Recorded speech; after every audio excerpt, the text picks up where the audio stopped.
Hey everyone, Dale from survivalistprepper.net here, and I want to go through how to make a food dehydrator for under 50 bucks. This is the one that I built, and I'm going to show you the process that I went through to build this. This one cost me around 50 bucks, but it could be less or even more depending on what you have lying around the house and what materials you use and how nice you want it to be. But after researching some of the models at the store bought food dehydrators and some of them are up to $400 and some of them are 50 bucks. And I didn't want the real cheap ones because I didn't want something that was just going to break, and I couldn't afford the $400 ones. I got other stuff I could spend 400 bucks on. But there are a few different methods that you can use, ranging from using a storage bin or even just a cardboard box to something that is a little bit more intricate and requires a lot more time. It's this one right here has got the fan and the heating element and all of that stuff on it. So I kind of went in between. There's also a food dehydrator that is solar powered, and my plans for the future are maybe kind of converting this a little bit to where it's solar and electric powered. Want to see how that will do and how I can do that. But like I said, I didn't want to go with the cardboard box, and I didn't want to go with the real intricate one because it just didn't have the time for it, or the money or the energy. So I kind of went right in the middle and used a lot of these different ideas to create my own. So what you're going to need for this is some rack systems, and I went ahead and bought this 24 by 14-inch rack that it's got three different racks on it. If you have racks around your house, I could have done this cheaper, but I just got in a hurry and wanted to get it done. So if you have stuff laying around your house, you can use those. You're going to need a couple of 150 watt light bulbs, maybe even 100 watt light bulbs, depending on the temperature. And you're going to need some duct installation, which is the foil faced, which sticks to the walls of the wood. And I researched this beforehand to make sure that it didn't give off toxic fumes or anything like that.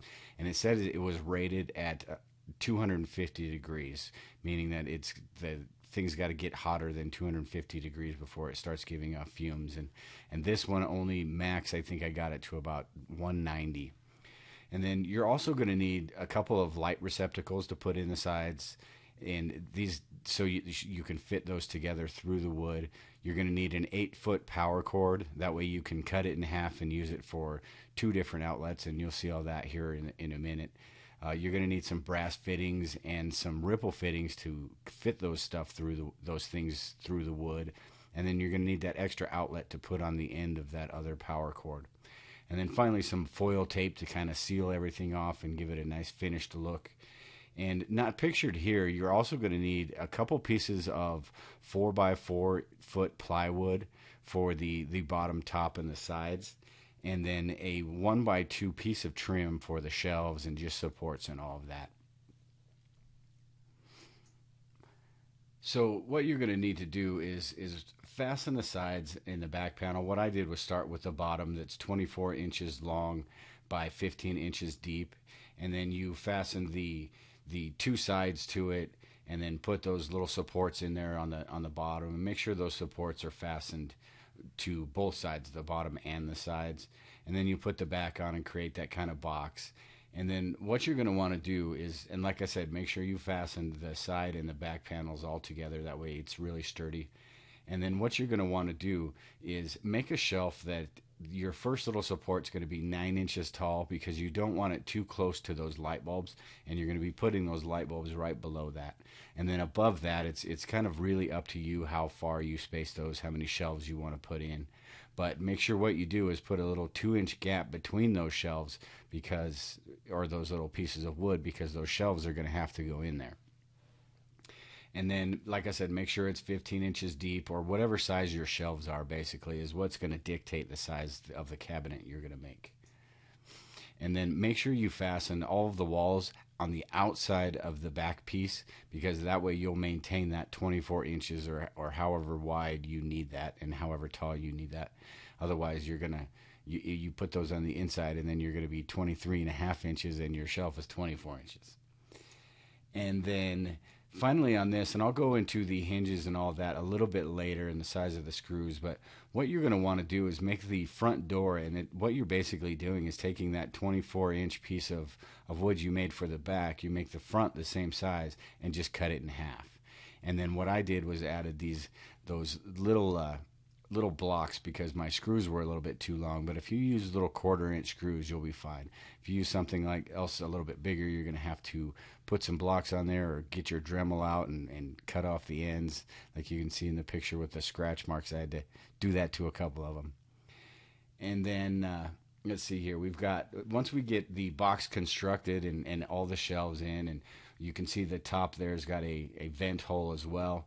Then you can take the duct insulation and just kind of line the whole thing with the installation, with the duct installation, and that way you don't have to use so much tape. I try to get it as much as I can so I don't have to use as much tape. But then with the tape, what you're going to want to do is to kind of fill in every little nook and cranny you can.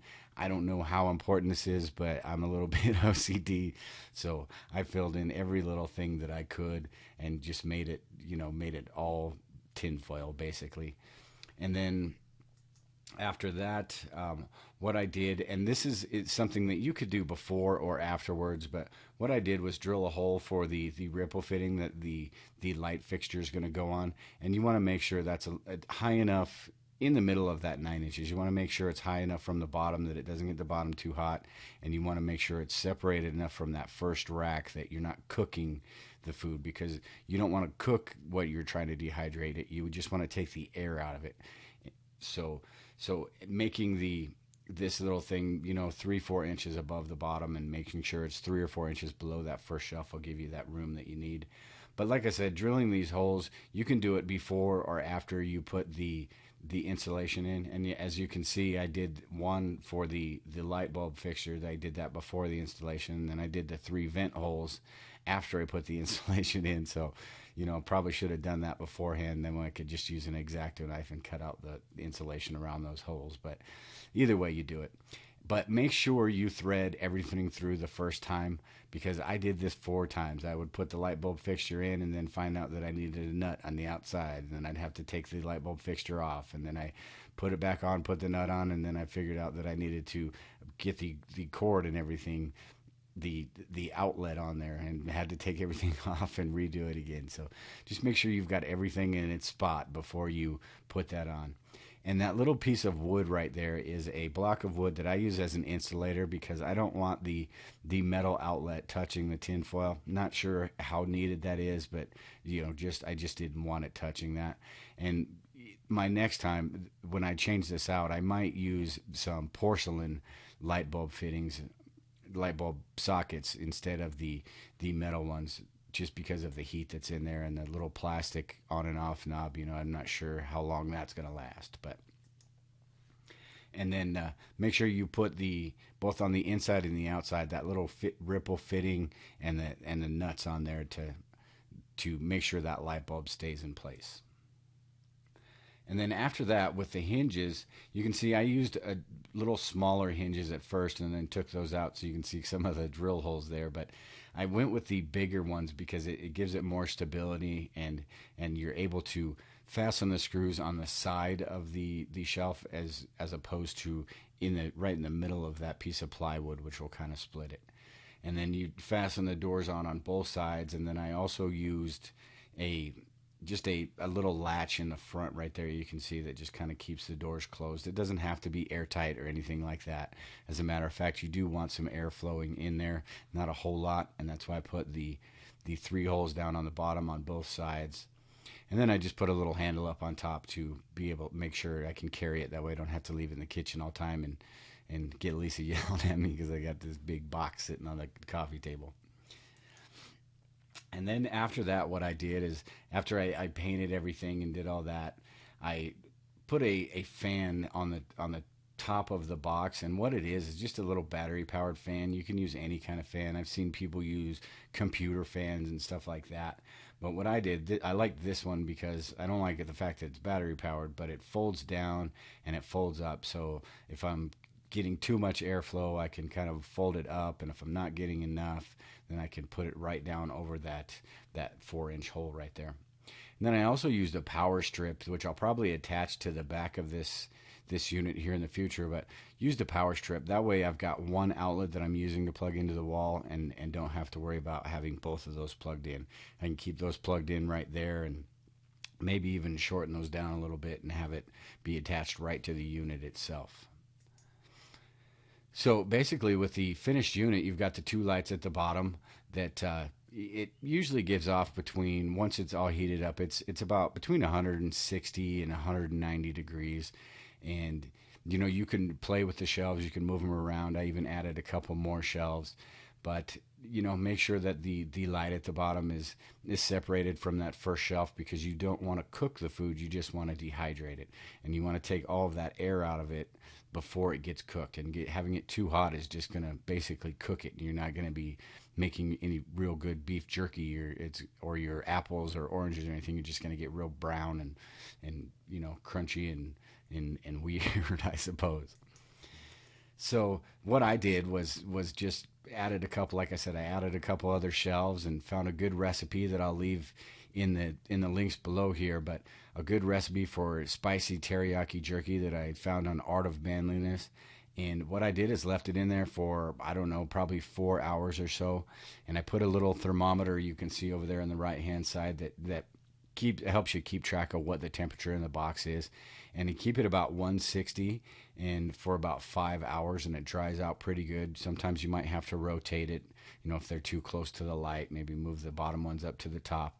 And then also, I don't know if you can see in here, but take a piece of tin foil or something and cover where anything could drip on those lights, because you don't want anything dripping on your lights and either causing them to blow out or anything like that.